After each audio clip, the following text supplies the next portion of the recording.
philosophies, diverse theologies within Unitarian Universalism actually goes back to our two parent denominations. Over a century ago, people in our two denominations were starting to see different ways to approach God, to approach the divine, to approach understanding who we are. And this spirit of accepting diverse theological perspectives can actually be found in the 1961 Statement of Principles that were written for the newly formed Unitarian Universalist Association. And it includes a very interesting phrase as one of our principles: to cherish and spread the universal truths taught by the great prophets and teachers of humanity in every age and tradition.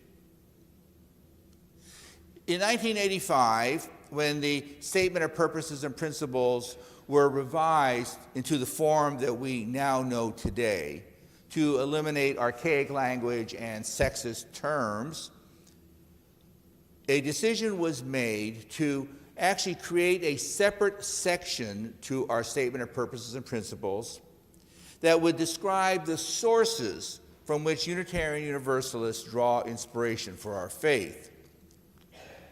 The sources are those sentences that follow the Statement of Purposes and Principles that almost no one ever reads. But they are really very important. Now, these source statements are not arranged in any hierarchical order or rank, and they're not intended to be proscriptive, but rather descriptive in the most general terms about where we draw our spiritual, our theological, our philosophical inspiration.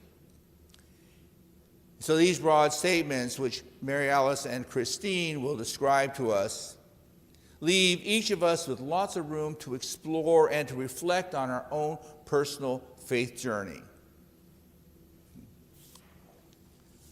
This is the joy and the great treasure of our non-doctrinal tradition and this religious community.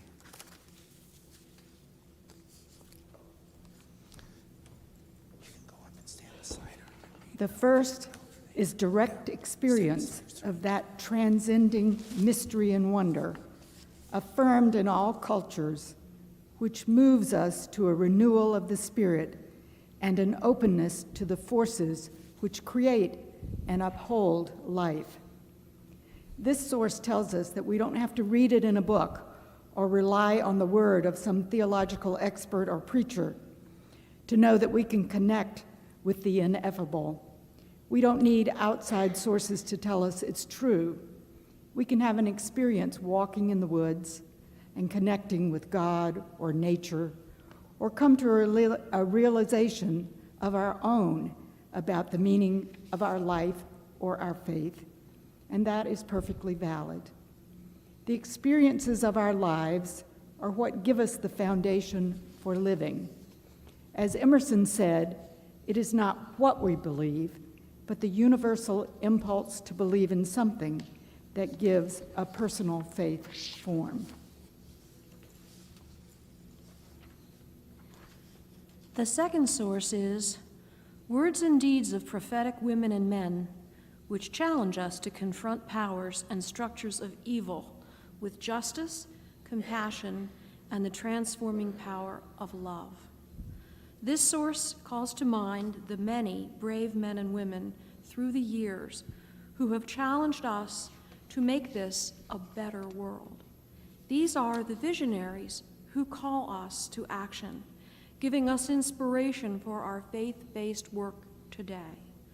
The list is long, and while the names that would appear on our list may be different, they all remind us that faith is not the words one says, but the way one uses it to make the world a better place for all.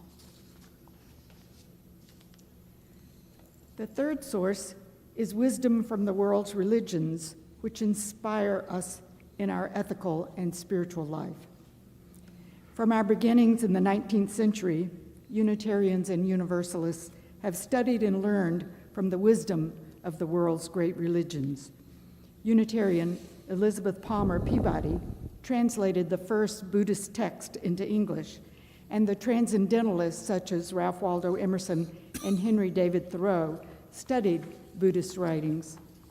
Unitarians like the Reverend Jenkins Lloyd Jones were involved in the organization of the 1893 World Parliament of Religions.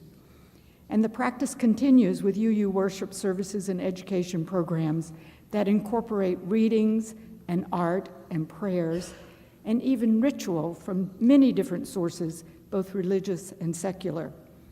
This practice of having readings and poetry and music from diverse religions, such as Judaism, Buddhism, Islam, Christianity, and Wicca, incorporated into a Sunday service or a class, is one element of our free and responsible search for truth and meaning. The fourth source is Jewish and Christian teachings, which call us to respond to God's love by loving our neighbor as ourselves. This source directs us to remember we are a faith with roots, however lightly held, that go back more than 2,000 years. Both of our parent religions, traditions, widely used by the Hebrew and Christian scriptures as foundational sources for inspiration, prayer, preaching, and teaching. While there may be elements of the Hebrew and Christian teachings and stories that they may bother us, these ancient writings at their core hold in them many truths and guidelines for living a good and a meaningful life.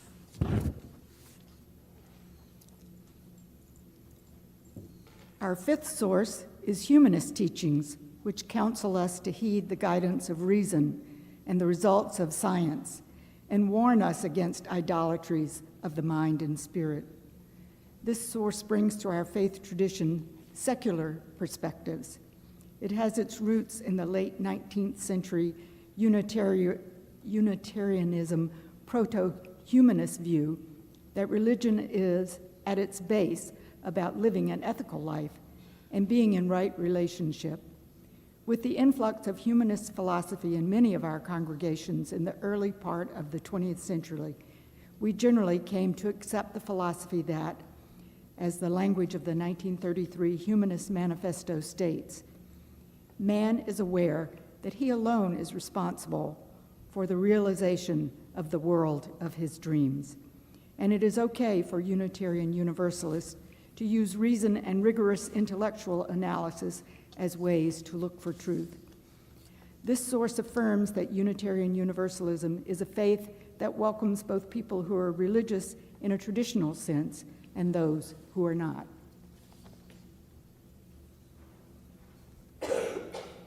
And the sixth, spiritual teachings of earth-centered traditions, which celebrate the sacred circle of life and instruct us to live in harmony with the rhythms of nature. This source recognizes the power of earth-centered tradition for many people. Our principle of affirming the interdependent web come out of this source of spirituality. This sixth source points us to the words of the great chief Benjamin Black Elk of the Oglala Sioux, who said, "The first peace, which is the most important, is that which comes within the souls of people when they realize their relationship, their oneness with the nature that is universal. It is really everywhere. It is in each of us." 6 sacred and secular resources for our faith, each one different, each one deeply significant, each one a precious jewel available for us to use as the foundation for all that we do in our churches, for religious services, for meditation, for education. This faith tradition and this place, Channing Memorial Church, in which it is housed in Newport, is truly a treasure for each member and for the greater community because here we are able to engage with images and stories, collecting wisdom from many traditions and building bridges between them to make this a place where creativity can flourish. We are a treasure because whatever is our source of personal religious inspiration, we can find the ethical and spiritual appeal to work to make the world a better place. We are a treasure because we are mentally and emotionally open to supporting others' individuals' journey, since we know from our experience that belief may and can be different, yet all be part of a welcoming community. We are a treasure because we do not spend our emotional energy on nitpicking correctness of belief or proper forms of religious expression, but rather can spend it on working on our personal spiritual development. We can do all of this and learn from and enjoy our diversity because we hold in our hearts the admonition spoken over 400 years ago by the Transylvanian Unitarian minister, Francis David, who said, "We need not think alike to love alike." Isn't this a wonderful treasure? Isn't this an incredible, wonderful treasure? And I believe it should be one that we are willing to step up to promote and to support. So be it.